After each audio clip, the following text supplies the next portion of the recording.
on their training, and also the impact on our medical colleagues. Excuse me, I'm just going to get rid of this recording box on the. There we go.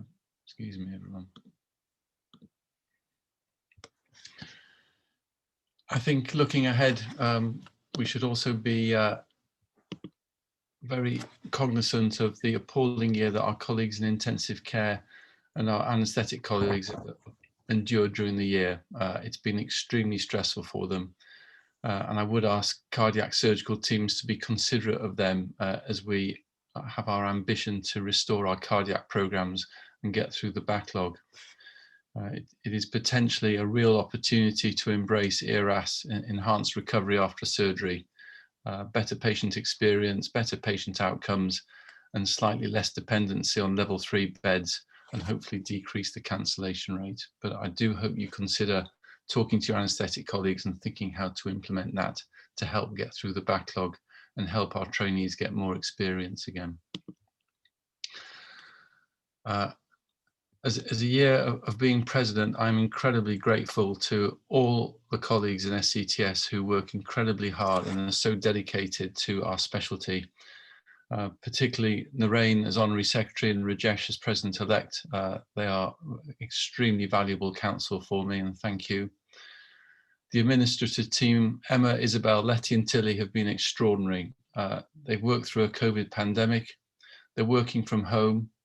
They are sorting out a move into the new Royal College of Surgeons building, and they've been handling all the changes to the virtual platforms. And just think of the impact of postponing an AGM, rescheduling it, and then rescheduling it again. It's been an extraordinary amount of work for them. And on that theme, the annual meeting team is large, but led by Meninda and Shah. And again, we all know that just a year ago, we were cancelling one meeting. We were hoping to have a further meeting virtually in February, and then because of the second wave, postponed it to May. And we hope all of you will be registering and taking part in that virtual annual meeting. The education team, they've managed to change face-to-face education to a virtual platform. And a large thank you to Shri and Carol, Debbie and George for all their hard work in making that change. It's actually enabled us to realize that we can have more participation with virtual platforms, and that we can also now start considering opening it up to our trust-appointed colleagues as well, which is much fairer and more equal. And we look to keep that going after the pandemic. There are so many colleagues in SCTS that give so much time and energy and enthusiasm to our specialty, and it's not possible to mention them all in this report. However, there are 4 colleagues who are leaving the executive. Helen Munday has been our lead allied health professional since 2016. She's been a leading example. She's increased the membership, and she hands on a very tight committee, a very focused committee to Bhavana Biblaraj. And Bhavana has a great opportunity now to take the allied health professional agenda further forward. Gavin Murphy demits his post as chair of the research committee after 5 years. He has been extraordinarily successful in this role. He has converted research from competing organizations to collaboration, and that has shown that we can have so much more effective research when we all work together. And more recently, with the James Lind Alliance, he's shown the importance of involving patients in directing us to which research is important and relevant. He's succeeded by 2 chairs, Eric Lim and Mahmood Labani, which is an example of a great chair when 2 people have to take over from you. Thank you to Mahmood Labani, who served his term as trustee. He's been outstanding in holding us to account and challenging what the SCTS does. He's been a very valued trustee and has represented the people who elected him extremely well. And finally, a significant thank you to Steve Woolley, who has been the chair of the Thoracic Committee from 2018 to 21. And he was a very effective chair and leaves a very strong committee for Aman Kunar to take over from. Thank you to all 4 colleagues. You've been amazing. So I'd like to take this opportunity to move on to the cardiac surgical audit. I apologise to all thoracic and congenital colleagues that you've got to endure more of this, but I do hope that this change will change the focus and we can be more equal in addressing all the three audits rather than the fixation on the cardiac audit that's probably taken 20 years of our focus. And the poll at the end is that we are asking you present at the ABM whether you support moving the audit from its focus on individual consultant outcomes to a focus on the unit as a whole and the entire patient pathway. So since the turn of the millennium, our practice has significantly changed as surgeons. We used to get personal referrals. We used to decide what operation the patient should have. We could choose really any operation we wanted to because there was no particularly strict governance on what we did. And we ourselves tended to look after our patients on ITU and the ward afterwards. The outcomes of patients' care was very much dependent on the consultant surgeon. And after the Bristol inquiry into excess deaths after congenital surgery, it did not seem unreasonable that the cardiac surgeon should accurately audit their outcomes and be held accountable. Move forward to 20 years and practice has now changed to involve the whole team. In many units, the elective referrals are pooled. In many units, the in-house referrals are pooled as well. The decisions about surgery, timing, and which operation to have are quite often made in multidisciplinary meetings. In theatre, our anaesthetic colleagues are intimately involved with decision-making with the intraoperative transesophageal echo. We have more dual consultant operating. Post-operatively, the care is usually handed on to the ITU team. Quite often, if you're not on call, it'll be your colleague looking after your patient that night.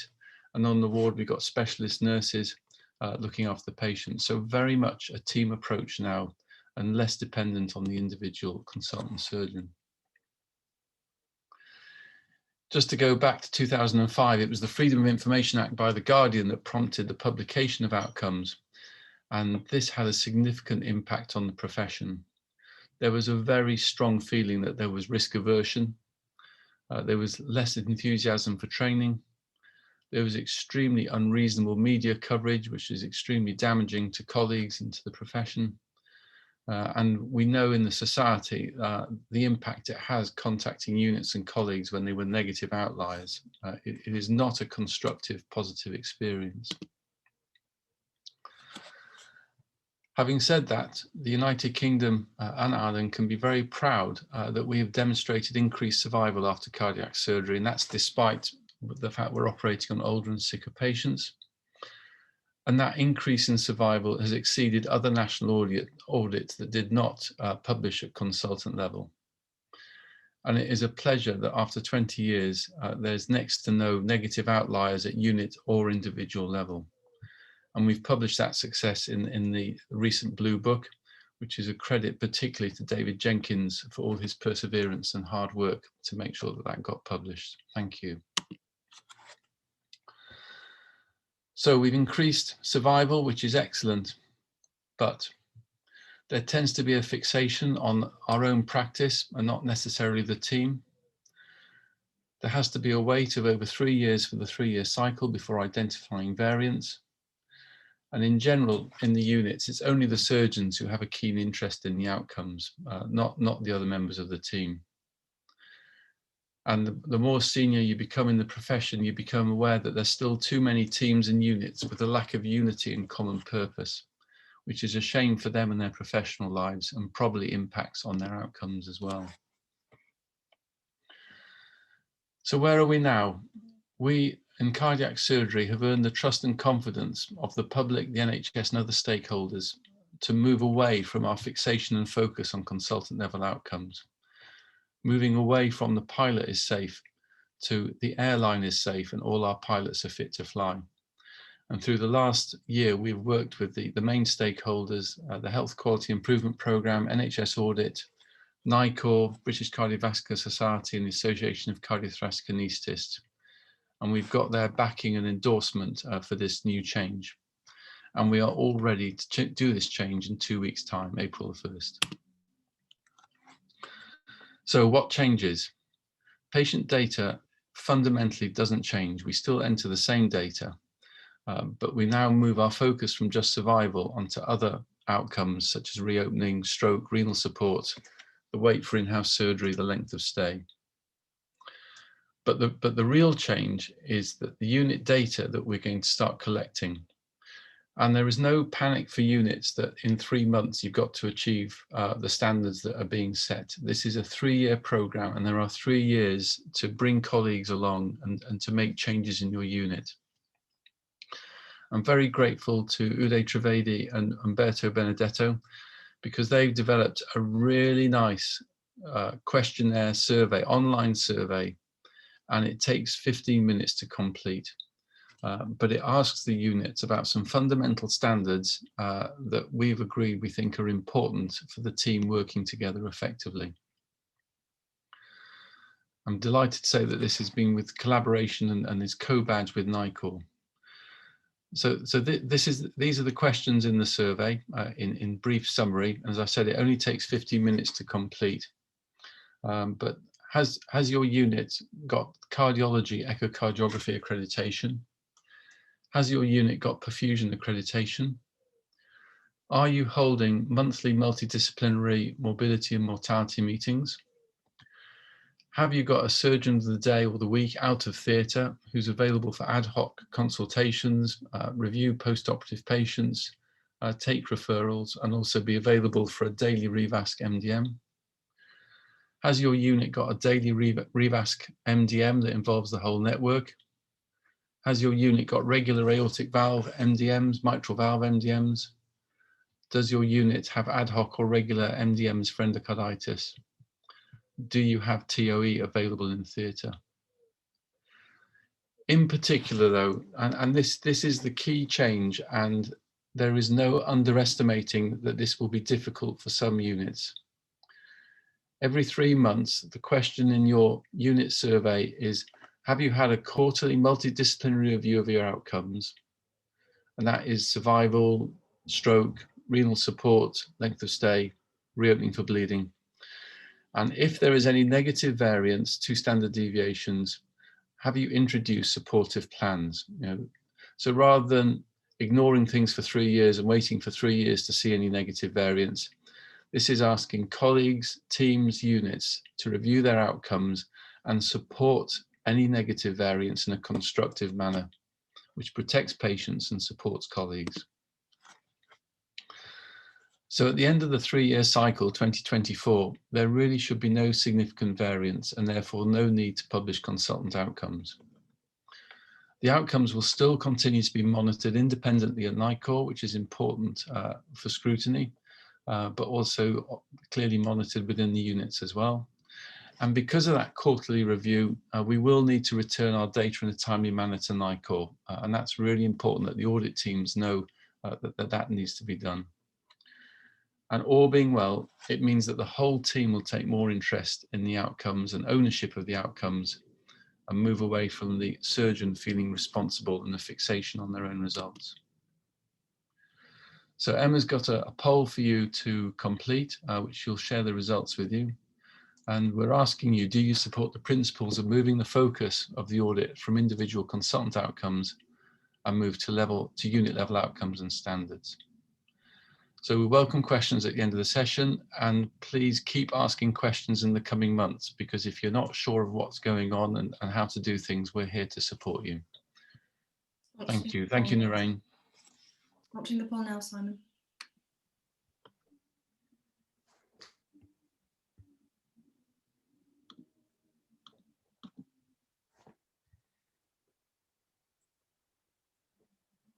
Good. Over to you, Narain. So we've got 15 seconds left of the poll. I think it's about 60 of you have already answered. So if you can just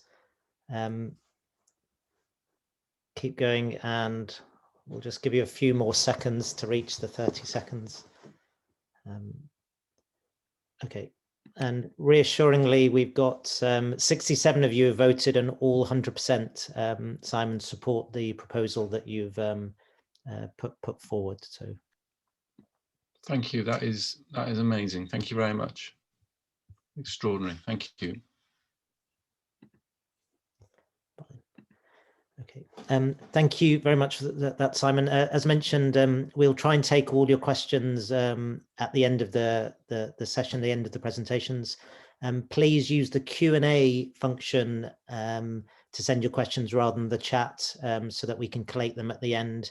And also, some of you will have seen a record button come up. Just if you can accept that, just that says that you're happy for us to record the session, because we're planning to put this out on the website sometime next week for those members who were unable to attend today to be able to view the ABM. So thank you for that.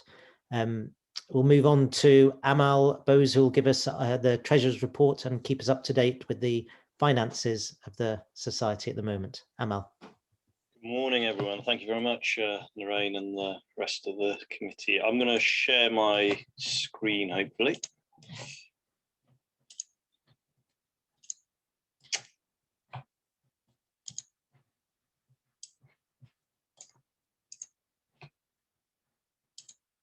Is that coming through, guys? Yeah, great. Thank you very much. So it's been a difficult year financially for the last couple of years, really, with COVID causing great havoc in the activities and the income generation activities of the Society and other aspects. And it's hats off to the meetings team and the executive for the way they've worked through these issues and tried to deal with the crises as they've occurred and mitigated against the negative financial aspects of those things. So despite the difficulties of COVID, we've managed to reduce the losses to the Society in terms of the contractual payments to the venues for the annual meetings. We've managed, the meetings team have managed to renegotiate or put those meetings on at the same venues in the following years without major loss to us financially. Also, despite the economic downturn, we have been able to maintain our portfolio of investments, and there has been remarkable growth in those investments, showing almost 16% growth in our holdings with JM Fin over the 12-month period to date. And that is despite the huge burdens around the financial markets in the world. So I'm pleased to report a rather more stable financial position than one would have anticipated at the event start of a pandemic and all the problems that have followed. So this is our current bank account holdings. We've just got just under sort of 250,000, 260,000 pounds in the account. We do our banking through Barclays, and we've got a main holding account, and then we have a functioning account and a smaller amount in the educational fund account, which comes in from various sponsors. Obviously, the educational income side of things has also been negatively affected by COVID, but so has activity, and activity has mainly transferred to lower cost of virtual meetings whilst the pandemic has been in its full swing. And hopefully as the pandemic eases, there will be an increase in educational activity and hopefully the funds flowing into that pot to allow those activities to flourish. But obviously educational activities are an extremely important aspect of the Society's portfolio of commitments, and I would wholeheartedly support the educational program, which has gone from strength to strength over the last few years under excellent leadership. In terms of the investments, this just shows you the total value of the fund from February 2020. We've nearly accumulated a growth of about 15%, which has been very satisfactory in the main investment account, this JM Fin. I've taken a strategy of moving the money out of the Barclays account and into those funds rather than holding it in a low interest business bank account. There is a negative aspect to that, obviously, if the financial markets were to collapse. This is our total holdings with JM Fin at the moment between funds and cash and stocks and shares. Income on the side of the activity things, we have had a huge amount of support from our very generous benefactor, Marian Ionescu. He has again donated near enough £200,000 despite the onslaught of COVID. And he's supporting the activities through the educational program, the fellowships, publication of the bulletin, and the book, the Perspectives in Cardiothoracic Surgery books that are being published on. So his support has been remarkable and continues to be so. He has made certain requests as a result of his decisions. He's decided to wind up a particular fund that he'd had named in his own wife and his own name to support fellowships.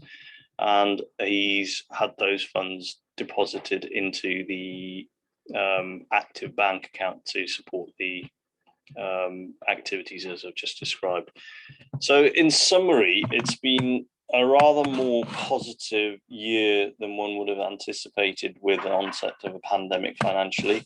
We've weathered the storm. The meetings team are looking forward to using a virtual platform, and I would support them in their endeavours to try and make that a success. And we look forward to getting back towards more stable times in the future financially and with our activities. So that is my brief summary. I'm very happy to answer any questions. So we'll get out to stop sharing. There we go. Thank you for that, Amal. As I said, I think we're collecting some questions through the Q&A function. Some people are still using the chat function. If I can strongly encourage you to use the Q&A function to send your questions in, and we're collecting those, and then we'll put them to the panel at the end of the meeting. So if that's okay. I will move on to giving a brief presentation about equality, diversity and inclusion in cardiothoracic surgery. So if you just bear with me.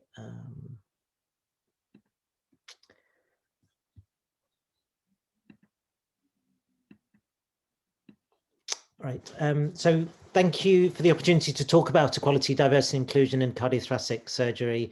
And some of the initiatives that the Society is planning to introduce over the next few months and years. This presentation is actually very timely because of the publication of the independent review on diversity and inclusion from the Royal College of Surgeons of England, produced by Baroness Helena Kennedy yesterday. And even the strapline they've used, an exciting call for radical change. And I think that's a message that we need to take on board, not only within the Royal College of Surgeons itself, but also as one of the specialties of the Society for Cardiothoracic Surgery. Although equality, diversity and inclusion means many different things to different individuals, which may or may not be related to their background or the experiences they have encountered, I thought it'd be useful for us to define what it means to the society to set the context of the strategy that we are about to employ moving forward. So equality represents the rights of different groups of people to have a similar social position and receive the same treatment. Diversity represents the involvement of different types of people in a group or organization. And inclusion represents honoring, respecting, embracing and valuing the unique contributions and perspectives of all individuals and removing barriers to individual success. Optimizing diversity and inclusion in cardiothoracic surgery is a priority, not just because it's morally the right thing to do, but because the return it brings, both in terms of health and well-being of the staff that delivering care to patients, but also improved quality of care. Numerous studies have shown that by correcting the diversity gap, this leads to improved patient care and the improved patient satisfaction that's associated with this. The concept of cognitive diversity exists where individuals from different backgrounds bring their different experiences together for optimizing problem solving. And this is really important in a specialty like cardiothoracic surgery. And in addition, by having an inclusive specialty, we will attract candidates from a diverse background to enhance the reputation of the specialty and move the specialty forward.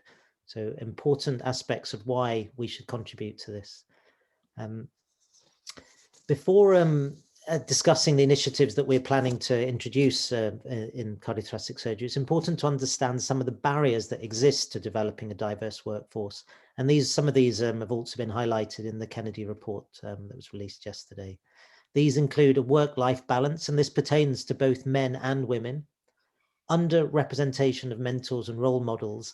And this is especially important as studies have shown that mentors who represent an individual's respective background, whether that's race, gender, or the others, would nearly double their interest in a subspecialty. And that's why it's important to have somebody or someone that they can aspire to. In addition, there's a lack of exposure to cardiothoracic surgery to those from a diverse background. And that may be because when at school or at medical school, cardiothoracic surgery isn't sort of held up as a potential career path for them.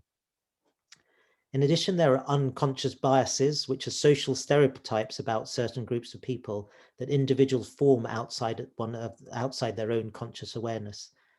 These are far more prevalent than conscious biases and often incompatible with people's conscious values. And there are certain scenarios such as stressful situations when you're multitasking or under time pressures that these unconscious biases come out. And it's important that we acknowledge them and therefore try to address them. And then finally, nepotism, where friends, family, or like-minded individuals are favored, engendering a culture that is not beneficial to inclusion and diversity. And it's important that we understand that natural human tendency is to be comfortable, to be surrounded by people that are like-minded. But it's important that we open our eyes up to the different opportunities that having a more varied and diverse workforce can bring to us. Although the Society has a strategy to try and develop cardiothoracic surgery as an inclusive specialty, it is important to understand that important to recognize that we live in a complex environment where a multi-level approach is required to tackle the issues that exist. And this includes at a society level, where the global environment around us is important for us to understand, where cardiothoracic surgery can learn from some of the changes that are going on around us. At the cardiothoracic community level, where professional bodies such as the Society need to provide a leadership role to develop a vision that supports a diverse workforce and promotes inclusion in and respect of all individuals. Then there's the institutional level, which includes hospital trusts and medical schools, who the SCTS need to partner with to develop sustainable programs that allow us to promote diversity and inclusion. And then finally, the individual level. This is everyone present at the meeting today, and all of us that work in cardiothoracic surgery. We need to assess our own personal conduct, and that includes unconscious biases, to see how we interact with individuals to make sure that we can create an inclusive and diverse environment around us. And that's whether in the operating room, in clinical practice, or in education environments. We all have a responsibility to try and change that environment around us. It's not just those that are affected by diversity and inclusion. And it's also important to understand that these different spheres interact with each other, and it's important to try and get a strategy that aligns along these different levels of interaction. So advancing diversity and inclusion within cardiothoracic surgery, although is a daunting endeavour, it's important that we take on this challenge, and the leadership of the Society has definitely taken on this challenge and are happy to try and move this agenda forward for the greater good and the potential benefits that it may bring on. So the first step is that we've set out a survey, an equality and diversity survey, that was sent out yesterday to all members. This will allow us to take on the baseline data to understand what the workforce that is currently there, the issues that exist in cardiothoracic surgery. We may think we understand what is going on, but I think there's a lot more that is being experienced by our members that we need to have a greater understanding on, that will allow us then to tackle these issues moving forward, and specifically how members feel the Society can contribute to this agenda. The first part of our strategy is then to increase the opportunities to encourage those from all backgrounds to consider cardiothoracic surgery as a career. Through the work of the student education team previously, we've got the student engagement events, and part of the application process for that, the medical schools have to show that they've reached out to schools in areas of social deprivation.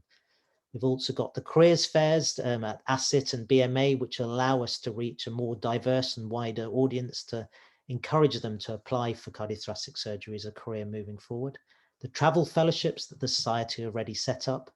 And importantly, a big part of the strategy moving forward is the work experience programs. Currently, we have one unit in Middlesbrough that have an immersion work experience program where a sixth former can spend 2 weeks, a sixth former from an area of social deprivation can spend 2 weeks in the cardiothoracic unit experiencing cardiothoracic surgery. And this is a program we want to roll out nationally. This can be a life-changing event for some of these sixth formers who would never have considered cardiothoracic surgery as a career moving forward. And this is allowing us to not just change one or two things, allows us to change the complete mindset of how cardiothoracic surgery is viewed as a career. Next part of the strategy is we want to increase the opportunities and provide support for career progression for women in cardiothoracic surgery. Earlier this year, we launched our Women in Cardiothoracic Surgery Mentorship Programme, and with over 50 applicants to support the programme, we're currently in the process of doing the matching between the mentees and the mentors, and soon those of you that have applied will hear from us about how that strategy will help support. Although there are some that feel that you do not need a separate Women in Cardiothoracic Mentorship Programme, there are some women that feel that that is beneficial, and what we are trying to do is provide opportunities to support all and give the support in the different ways that are possible. We'll also begin running networking events, including at the annual meeting in May that will be coming up. And we've recently last month set up the Women in Cardiothoracic Surgery Working Group that will help us drive that agenda moving forward and bring us different ideas on how we can support the workforce. Similarly, we want to increase the opportunities and provide support for career progression to the trust appointed doctors. This invaluable part of our cardiothoracic workforce is often not given the appropriate support and help that is required. So we've similarly set up a trust appointed mentorship program, which is still open for applications at the moment. We are planning to further enhance the SCTS education program for trust appointed doctors. And also we want to increase the training and operative opportunities for trust appointed doctors. This will follow in the presentation that Simon will give after this presentation. But to stress, this is not to take away training opportunities from NTNs. This is enhancing and changing the way that we deliver training opportunities to allow greater opportunities for all people in the middle grade. In addition, we want to hear from members. So we want to commission articles for the bulletin and the SCTS website for members who have experienced issues pertaining to diversity and inclusion and how they overcame those challenges to empower others that are in similar positions on how to make progress. We want to encourage appropriate representation from individuals from a diverse background to positions of responsibility within the society. That includes at the SCTS executive and also subcommittee level, and also to ensure the SCTS policy and documentation reflects the society's position on equality, diversity and inclusion, including that attributable to unconscious bias. While we strive to achieve a better working environment for those from all backgrounds in cardiothoracic surgery, we are very conscious of avoiding positive discrimination, so not to disadvantage those who are not from a protected background. In preference, we are seeking to develop a program of positive action by bringing about an equality of opportunities where we support and encourage all cardiothoracic surgical practitioners to evolve. Even though the Kennedy report yesterday highlighted the society as a positive example with some of the initiatives that we are undertaking, we understand that there is still much work to be done and that there are many other groups and issues that need to be addressed, but we felt that this was a good starting point. So whilst I'm here presenting some of the work and the initiatives that the Society are about to embark on, it would not be possible without the great support of the Society Executive and particularly the leadership of Simon and Rajesh in moving this agenda forward. The Equality and Diversity Inclusion Working Group that we've set up and recently appointed our co-chair earlier this week. The Women in Cardiothoracic Surgery Working Group that was set up last month and Karen as its newly appointed co-chair. The Trust Appointed Doctors Education Team, the Student Education Team that will be running the Student Immersion Programme, and most importantly, all Society members. I think it's incumbent on all members to try and engender a change in the environment around them so that we can achieve a greater good than the sum of any individuals. I leave you with a quote that is often said that change will not occur until those who are unaffected are as outraged as those that are. Thank you, and I would welcome any questions.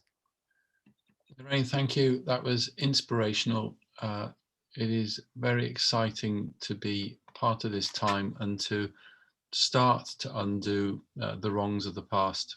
And I've said it before, I've grown up in a paternalistic, chauvinistic medical and surgical education, and it is embarrassing in retrospect.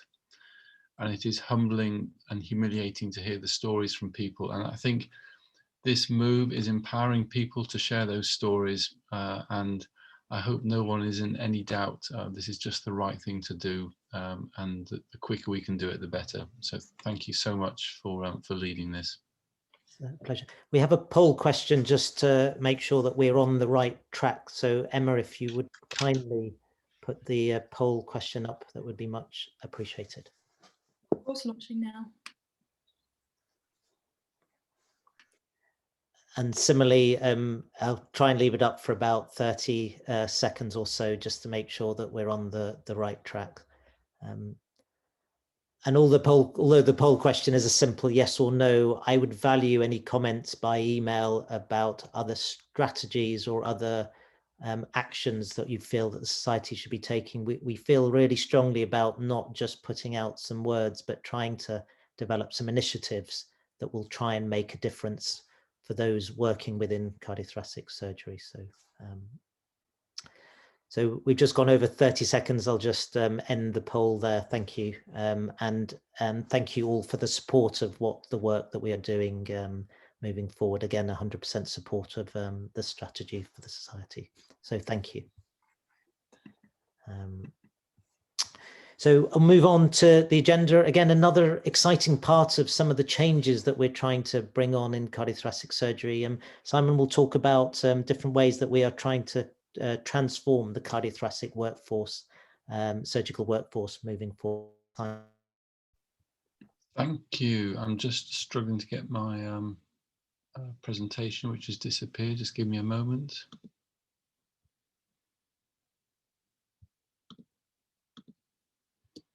While Simon's doing that again, just please put any questions that you would want answered in the Q&A box, and following Simon's presentation, we will get onto the questions. So we'll be happy to answer them at that stage.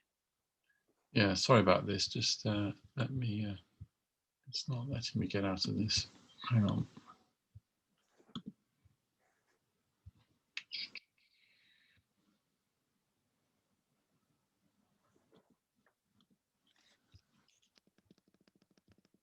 Just decided to go to the end of the presentation. Right, nearly there.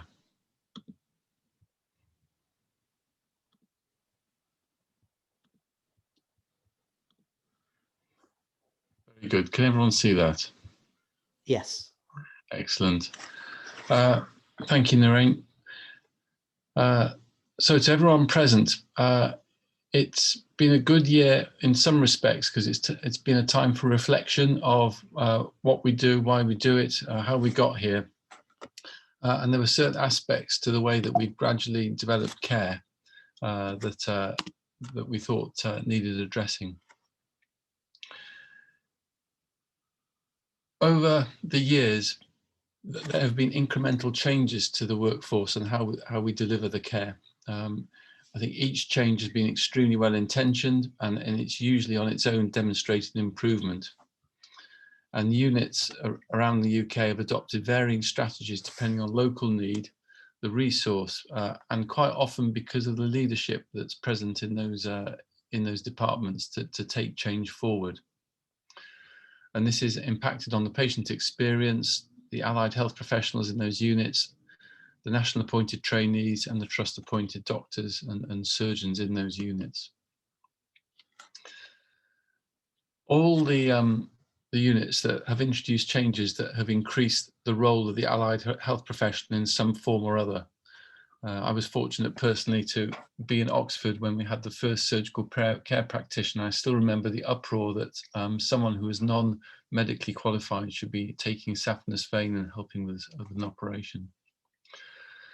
Some units have taken that further, and they have allied health professionals delivering the service out of hours with the on-call commitment, which is a remarkable step forward and has been done safely and effectively.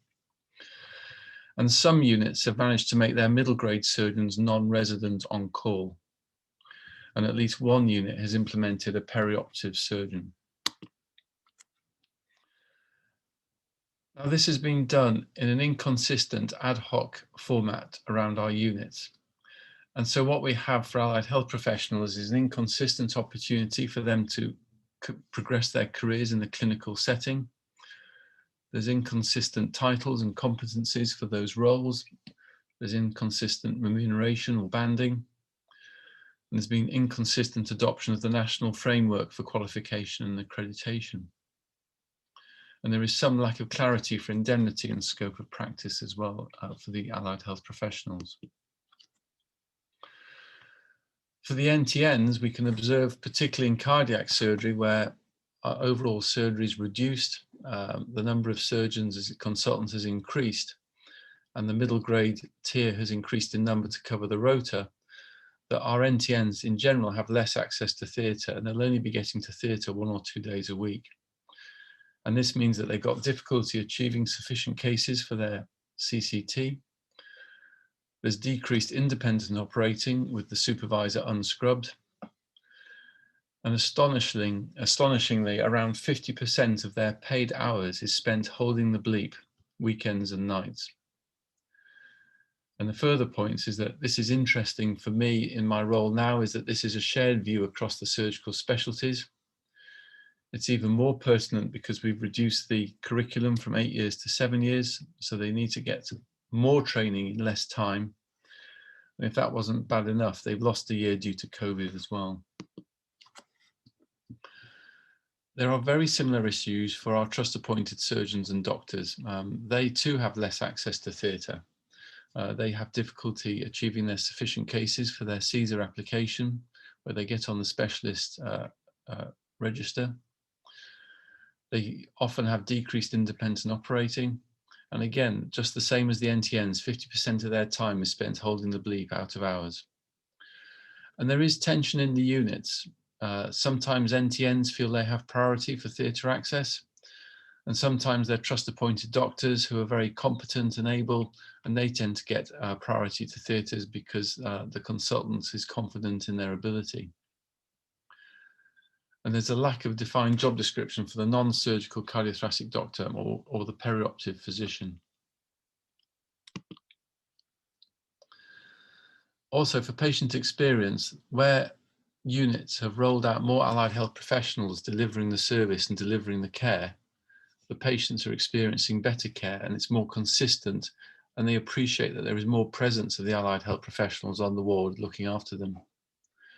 And we also have good feedback from the middle grade trust doctors and NTNs that they appreciate the presence and support of the allied health professionals when they have more role in that care.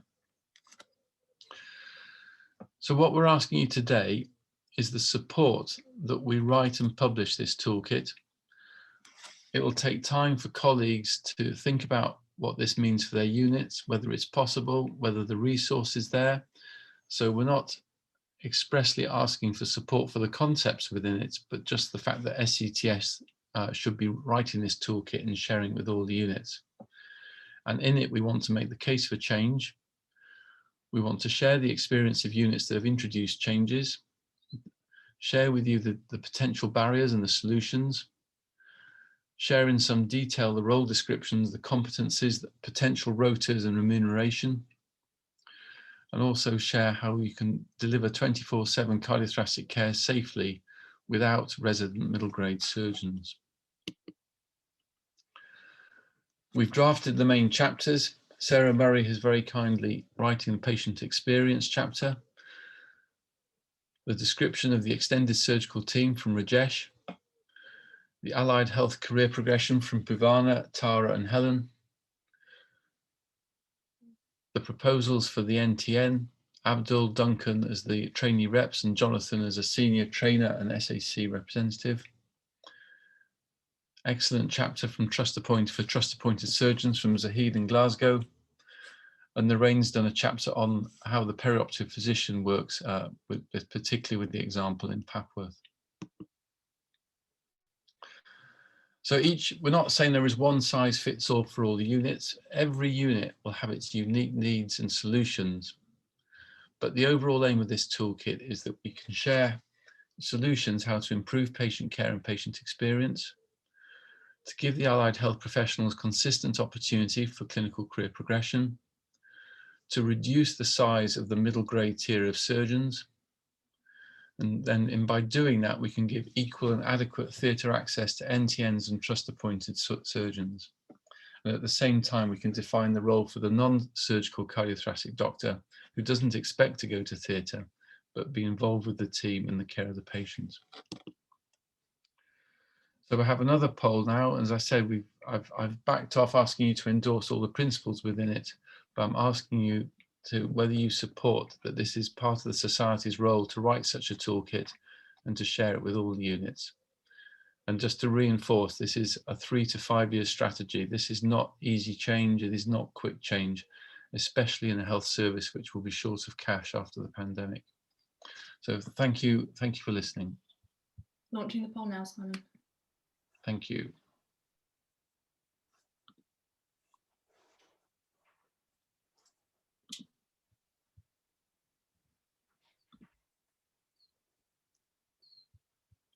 Again, we'll leave 30 seconds for this to be voted. I think about 75% have voted so far.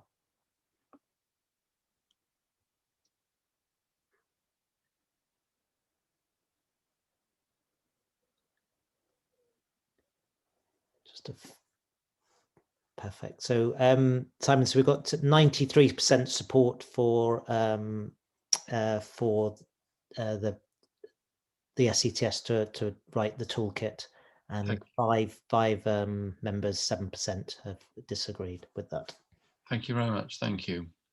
I'd encourage any of those that have disagreed to maybe put some questions in so that we can have a discussion about that in the Q&A session.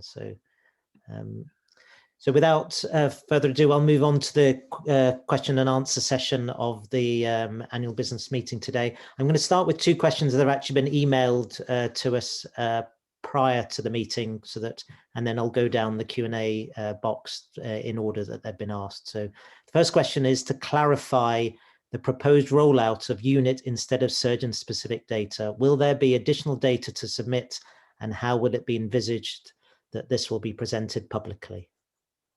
Thank you, Lorraine. I think there's one extra data field for transfusion in the patient data set, which has been added. So we hope that that is a minimum of problems for colleagues so it's the same data set fundamentally. And as I described in my talk, Uday and Umberto have devised, with NICOR's blessing, a questionnaire that's web-based that will be done every 3 months and will take about 15 minutes to submit. And that data can be shared with the units as we do it, so units can see how they stand compared to other units. I'll probably try and take as many questions on the unit-specific data first so that they're all done together. So apologies if some of the questions are being taken out of order. From Kulvinder Lal in Barts, what happens to data from private hospitals at unit or individual level? Private hospitals already submit their patient data and are part of the database, and they will have a choice now whether to adopt the principles of the quarterly return for unit accreditation, and there's no reason why they can't fulfill those. Most of those principles are review of outcomes. They probably do not have MDMs like the NHS hospitals, but that would be understandable if they're not fulfilling that part of the quarterly accreditation. A question from Nikki Niku. What is the SCTS position about data opt-out policy to be introduced? And I'm presuming that's related to patients having the ability to say they don't want their individual data to be used for audit or research purposes. I was on a meeting with NICOR yesterday, and their opinion is it is for the trusts to define which patients want to opt out of data and highlight that. And this is ongoing discussions. I don't think there are any definite answers yet, but that's the most recent answer I can give. Question from Bristol, Hunaid Vora. Will individual consultant outcomes continue to be published until 2024, or will they be replaced by unit outcomes from 2021? It's a great question, Hunaid. The pandemic has disrupted the steady state of all our audits for all outcomes. The cardiac audit has developed and been refined and is a very, very finely balanced tool, and the pandemic has disrupted the denominators considerably. And I think there'll be ongoing discussions that actually consultant outcomes, it may not be appropriate to publish them, but still continue to monitor them by NICOR and within units. But that's not, I don't know the answer yet, but the trend is that we will not be publishing probably. Another question from Hunaid. Are we already publishing validated morbidity data for units in the public domain? Yes, the last NICOR report, annual report, has those outcomes, other outcomes by unit, but not by individual. And what I believe is the last question on the similar subject is from Neil Roberts at Barts. Can you confirm that there is no plan for NICOR to rank units and that NICOR data will be compared to a standard set to which we should perform, not a league table? Yes, agreed.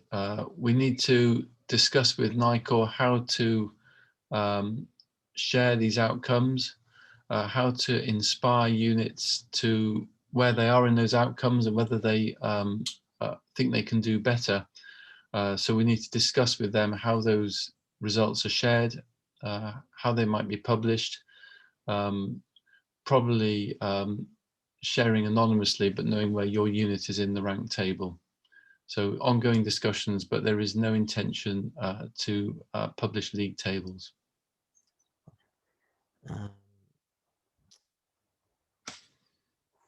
There's one that's just come in, which may be related to something slightly different, so I'll come on to that.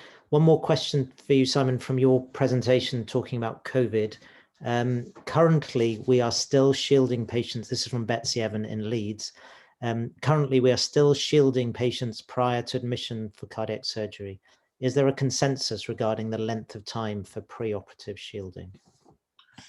No, there is no consensus, and things are moving so quickly. I think it depends on local policies, most importantly. And I don't think it would be possible to give national guidance because it is moving so fast at the moment. I'll come pick up any other questions on unit specific outcomes as they come in. I'll move on to the equality and diversity questions or comments that have come in. From Sarah Murray, our lay representative, having seen the outcome of the RCS review on equality and diversity in the newspaper yesterday, this is timely and should be supported by everyone. Thank you, Sarah. Thank you for the other units that have mentioned that you also have work experience programs. So thank you for sharing that with us. From Pala Rajesh, Vice President of the Royal College of Surgeons in Edinburgh, I wish to applaud the Society for taking forward the Equality and Diversity Initiative. Having grown up in a hostile environment as an overseas graduate, this is timely and welcome. Aman Kunar from Papworth has added, it can be hostile as a UK graduate as well. It is very welcome. Aman has also added, along with ensuring opportunity for women, the majority and minorities, how do we propose ensuring against negative discrimination against the traditional power holding group? It is important that while bringing about equality, we also ensure that this group feels supported. I think... Can I come in there, Lorraine? You look at history and there is a pendulum that swings.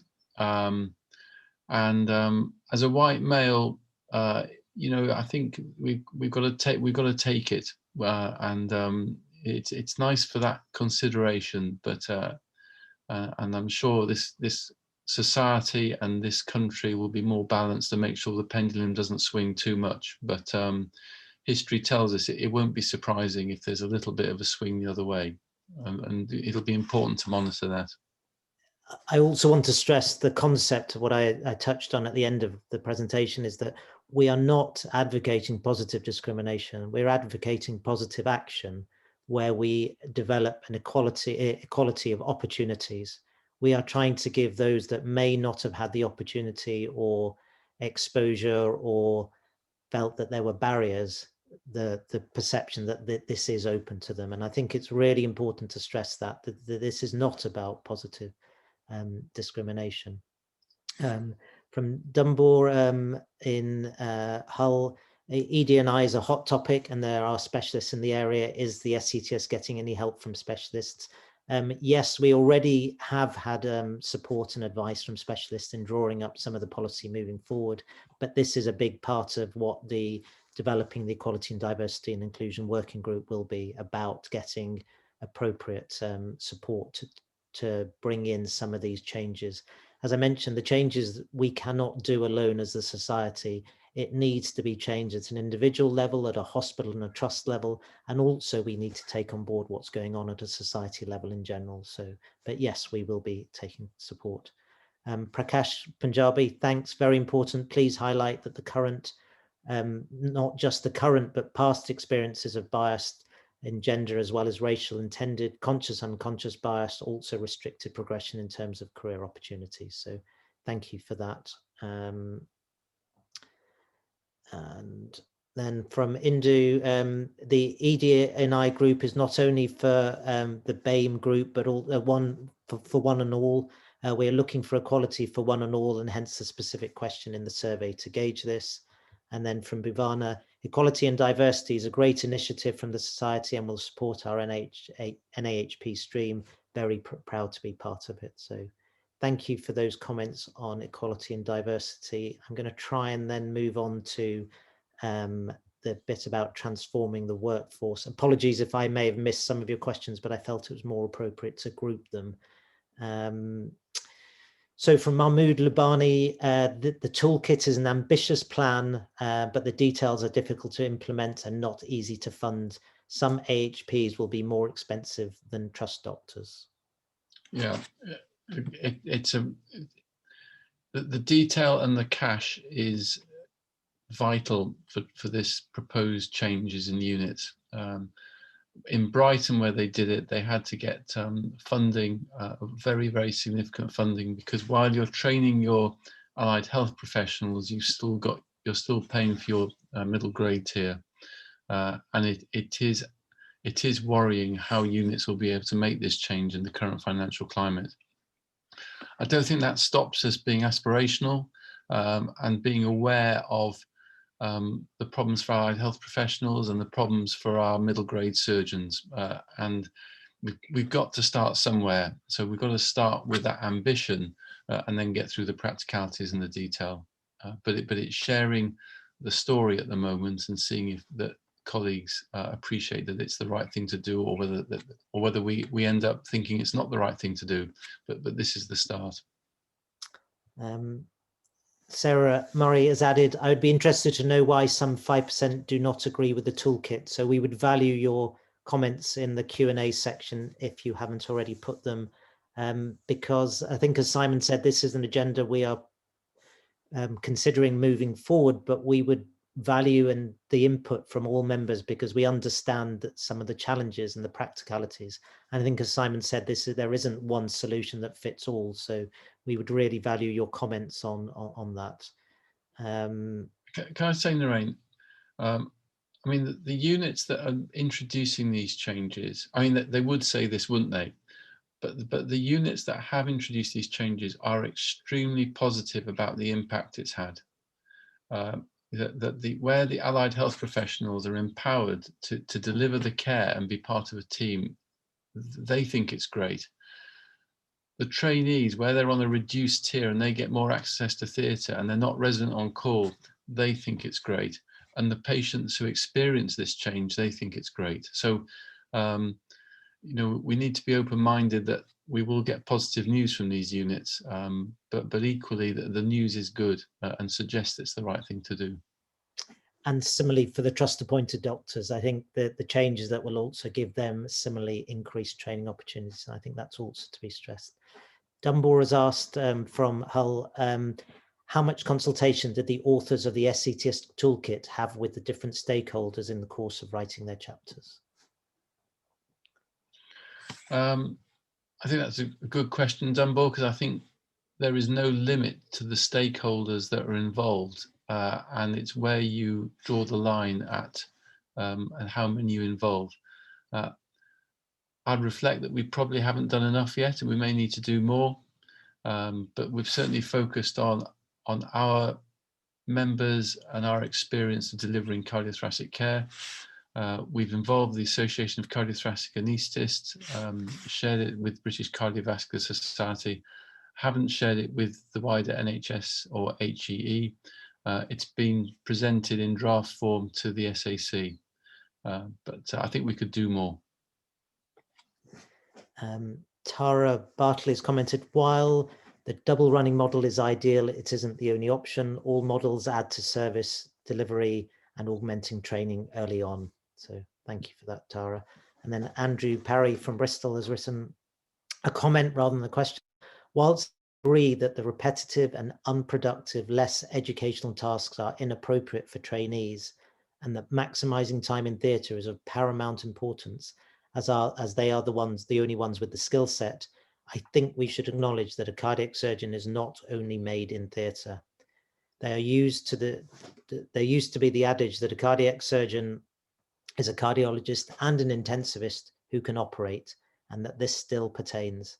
A surgeon needs to know how to manage patients out of theatre, and as it helps us care for patients in theatre.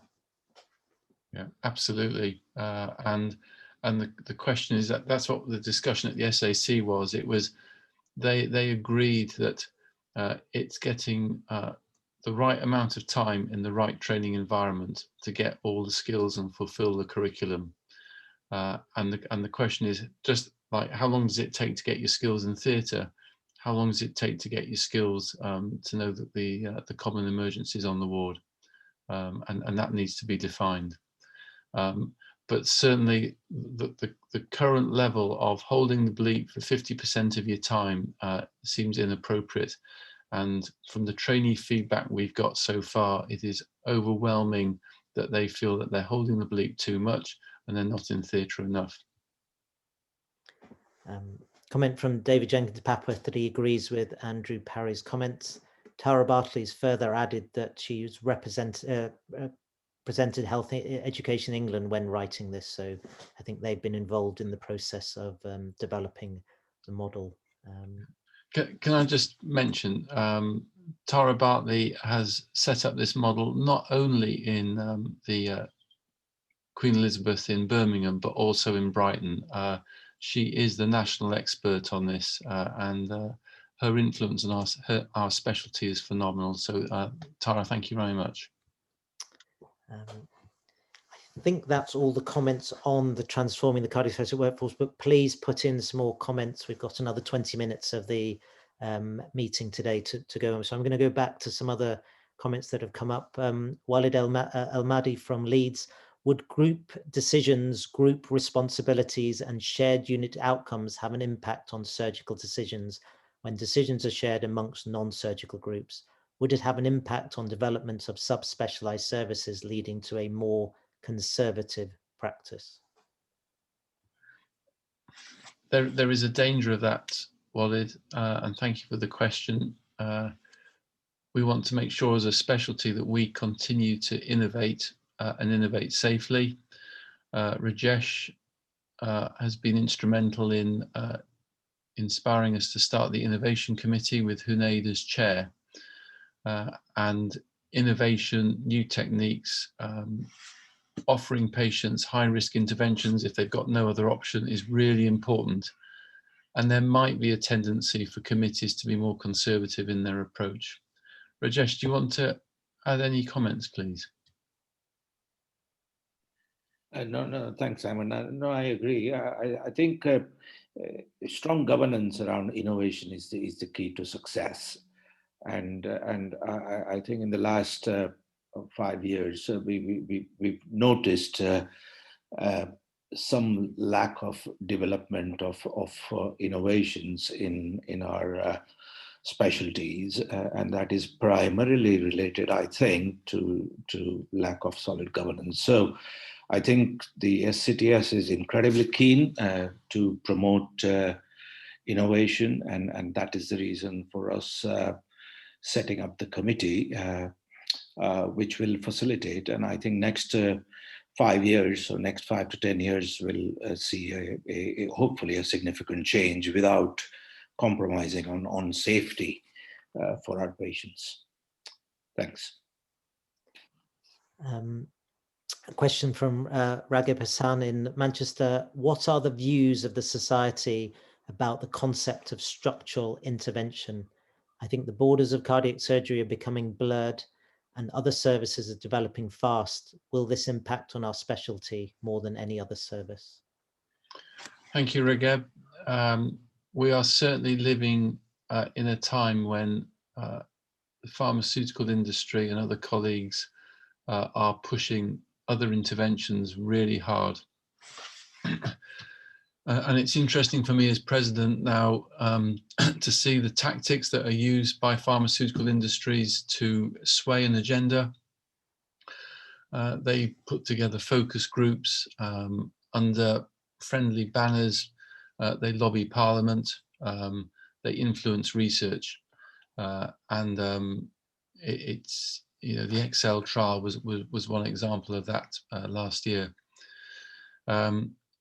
In terms of valve intervention, we're just being given the NICE guidelines on adult valve disease for consultation, and they are refreshing, going against the tide of the move towards TAVI in challenging the quality and the cost effectiveness of that intervention. So they'll be published in September, and the society will respond to them. So I think from the society's point of view, we have to be put the patient first, be evidence-based. We've got to be seen not to be just doing it for maintaining our practice and being territorial, but we have great product, we have great safe surgery, great evidence, great long-term outcomes, and we should maintain being professional in our negotiations and dealings with all the people such as NICE or British Cardiovascular Society or the British Cardiovascular Intervention Society. It's important that we use evidence and put patients first. To follow up with that, is there from Karim Rauf, is there any future plan to integrate cardiothoracic and cardiology training for trainees in order to develop wire skills in the young generation facing a future of highly skilled wire skill operating? I don't know if anyone from the SAC is on who could answer that.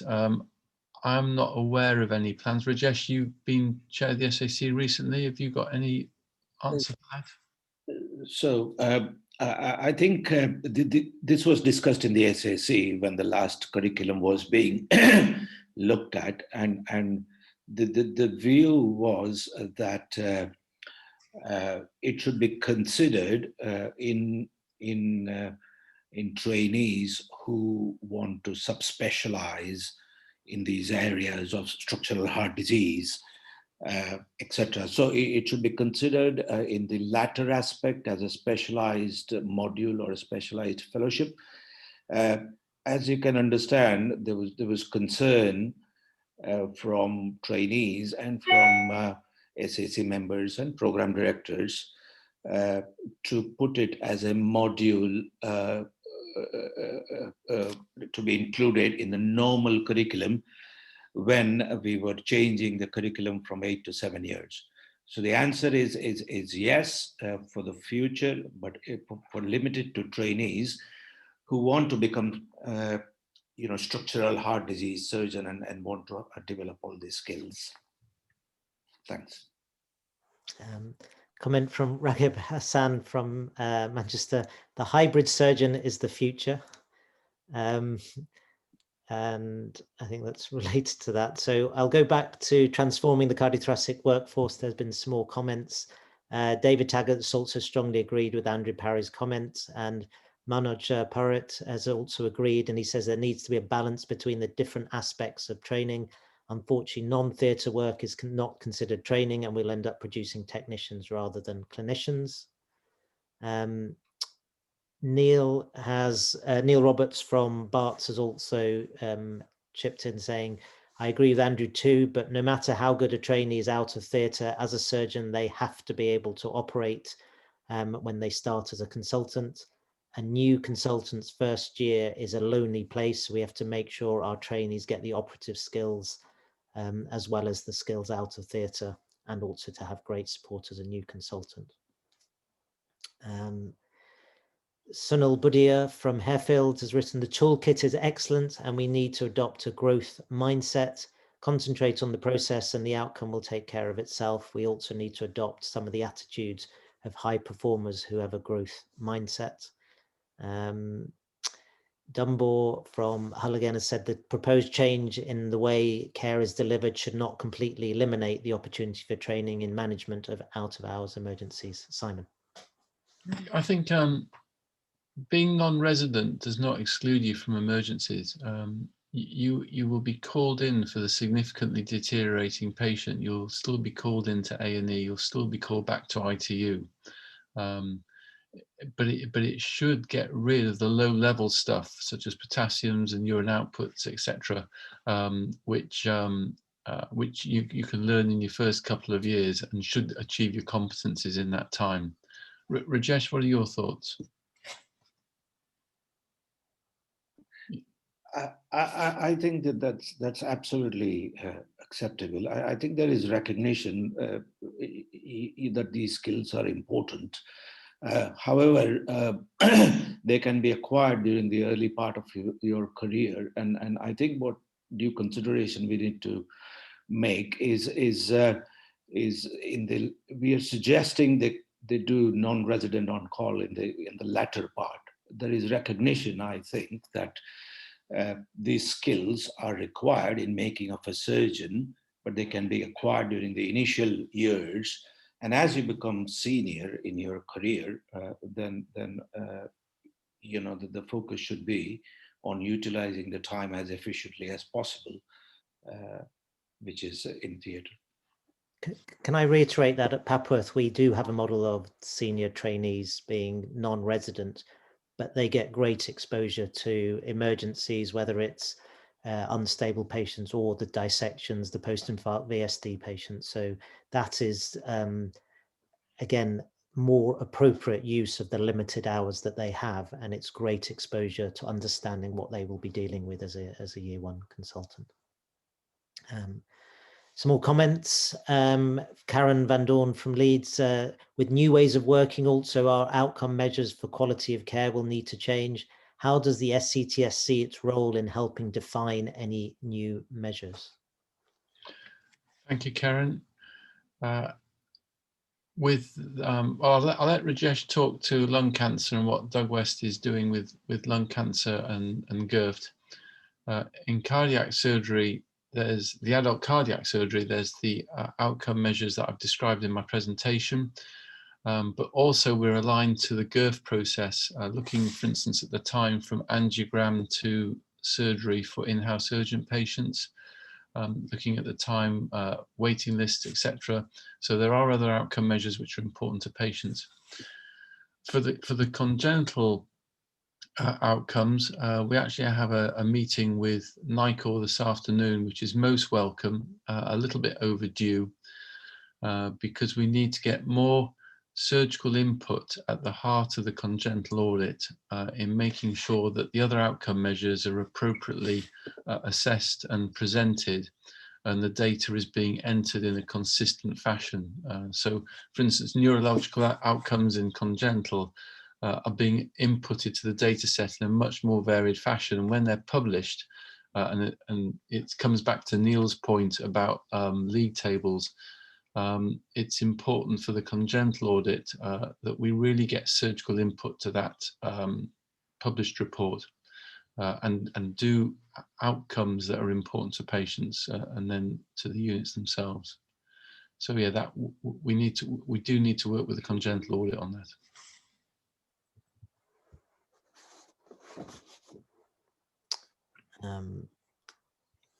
At the moment, we do not have any more questions. Again, we've got another 10 minutes, so please put some more questions on. And oh, we've got one just come through. Duncan Steele from London and the SCTS trainee representative. The difficult skills of fielding calls and managing patients from outside the hospital, as you do during non-resident on-calls, are essential skills required as new consultants and not trained elsewhere in the programme.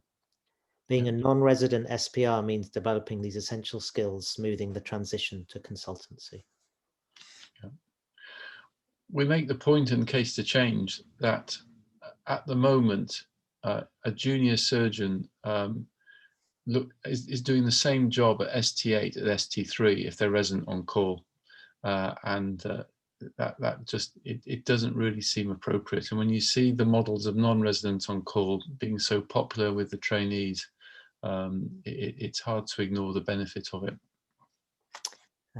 Betsy Evans from Leeds has commented on this. A surgeon obviously needs to operate, but also needs to know when not to operate. Understanding the context and learning from multidisciplinary team meeting and working as a wider team must be included in the trainee's exposure, especially at the end of training. Yeah, good point. Aman Kunar from Cambridge has chipped in. With a properly structured training, we should aspire for competency in the technical parts of training in 5 years post-foundation. We are highly advanced primates. Furthermore, complex training and independent, emphasis the quote marks, training can come after in 1 to 2 years after.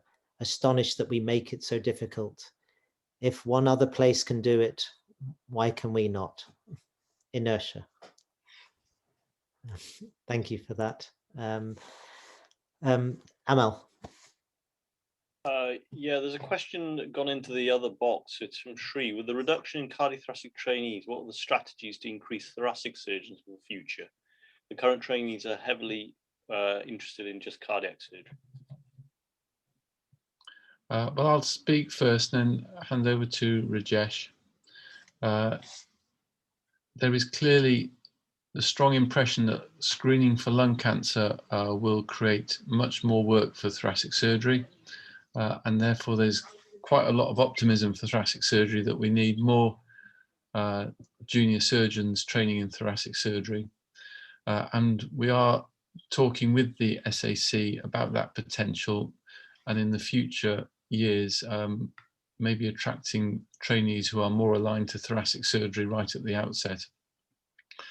So there is a plan, but at the same time, we've got the challenge of reduced numbers of NTNs, and we've got to overcome the heads of school to accept more trainees. Rajesh, what are your thoughts? Yeah, so I agree with that. I think the screening is being piloted at almost 10 sites within the UK, and the early evidence does show that there's significant pickup, and that will increase the number of lung cancer surgery which will be required. Just to give people an idea, the normal resection rate at the moment in the country is around 17–18%. That's the national resection rate.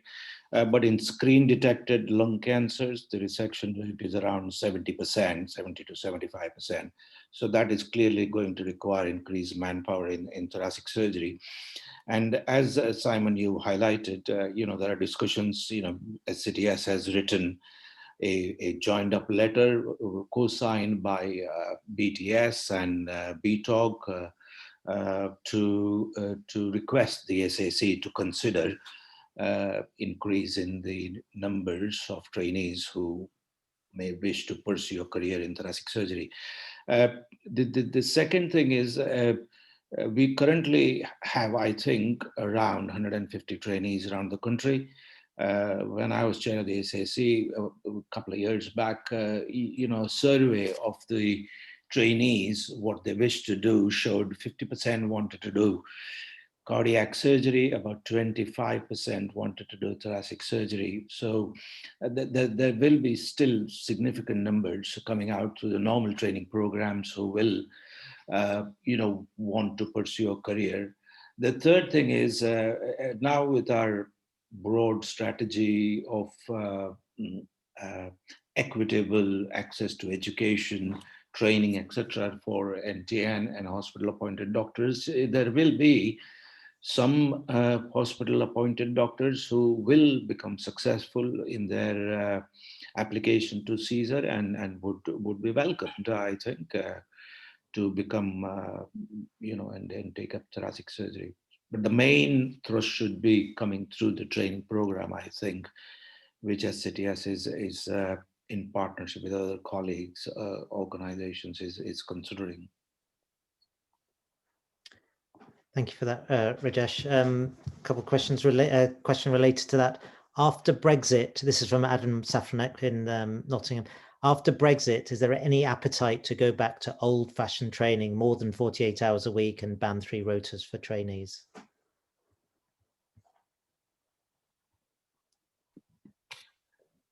Rajesh? Well, this is for the GMC to consider. No, nobody knows is the answer, isn't it? I think the culture, I think the trainees will probably want a little bit more than 48 hours, I would have thought. Okay, but that's for the trainees to respond. But there will be organizations like the BMA, which will just not allow us going back to the previous, model where people would be working for significant longer time. I think it'll be better than what it used to be. It's a personal opinion, not based on any facts, but I don't think it'll go back to where it was in the past. Narain, can I just take, because we're running out of time. Pala Rajesh, as Vice President of Royal College of Surgeons of Edinburgh, has raised a really interesting question about what we think about how we refer to our junior colleagues. Rajesh, Pala, I feel really strongly about this. I think it is a derogatory and demeaning term. I think to call our junior doctors foundation year 1 and 2 sounds like a class at school, and to call qualified doctors taking big responsibility, trainees, is just demeaning. And I really hope the colleges of surgeons with the other Royal Colleges can influence Health Education England, that we rename people to give them pride in their role. It is awful, and we treat them like school children, this perpetual assessment and getting them to pay for expensive courses and expensive exams. It's almost systematic bullying of this tribe, and how they have the perseverance to pursue to consultancy is extraordinary. So no, I feel strongly, so I wanted to answer that question. Thank you. Thank you. I think Karen has written something related to that as well. As expressed in previous comments, year 1 consultant is a challenging time. There are no formal guidance requirements in how this support is delivered by the unit of a new consultant. Formal support of training appears to stop after receiving CCST. However, particularly with shorter training, formal ongoing support and assessment may be required. And I think that's something that we have addressed in our previous presentations on the mentoring infrastructure that we are setting up through the society, both for to help with trainees in conjunction with the SAC, for newly appointed consultants, and also for consultants in difficulty. Mahmood Labani and Shan Kolvakar are leading on this. And I think for a unit, if a unit has a colleague falls over in their early years and they haven't got a record of support and moving in, then it reflects really badly on that unit. If you take on a new colleague, we've got to look after them and support them and have a record of that support. Can I come back to Neil Roberts' question? Yes, Neil, really topical question. The draft NICE guidelines have come out. They've been superbly written by a very informed panel, a very balanced panel, and they have looked at evidence, and they have made sure, I think, that they've screened out pharmaceutical pressure. So there are hot ongoing conversations with BSIS, but the society will be taking a strong view that aortic valve is surgical aortic valve replacement is a great procedure, great product, and where patients are going to live a long time is a really good intervention. So yes, we will be firm. And the final comment from Prakash supports some of the comments from Andrew Parry about making sure a surgeon is comprehensively technically good in all aspects of being a cardiac surgeon. So we've reached 10:30. Lorraine, just some closing remarks, please, from me. Thank you very much, everyone, for joining us. I sense that we've had a really difficult year as professionals and as individuals, and everyone around us has had the same challenges. And I sense emotions are quite high and people's tolerances are a little bit low. And I just hope all of you can keep your own calm in these circumstances and also help others to get through the next few months, because we just cannot underestimate the difficulty that everyone's been through. So good luck, everyone. We are here to support you professionally if ever we can. And thank you very much for joining us today.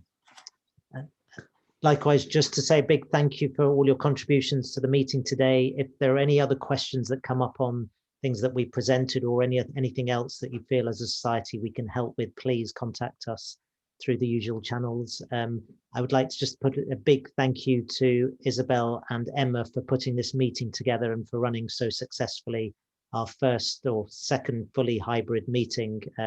As mentioned, we hope to see you all next year. I believe it's going to be in Belfast, so hopefully the annual business meeting will be aligned to the annual meeting next year. But please contact us for anything else. Emma and Isabel will send you some feedback forms just to see how we can improve on the delivery of the annual meeting. But once again, thank you for all your support for the society, and thank you for all the hard work that everyone is doing, and wish you all well. So thank you. Good. Thank you, Narain. Thank you, Rajesh. Thank you, Amal.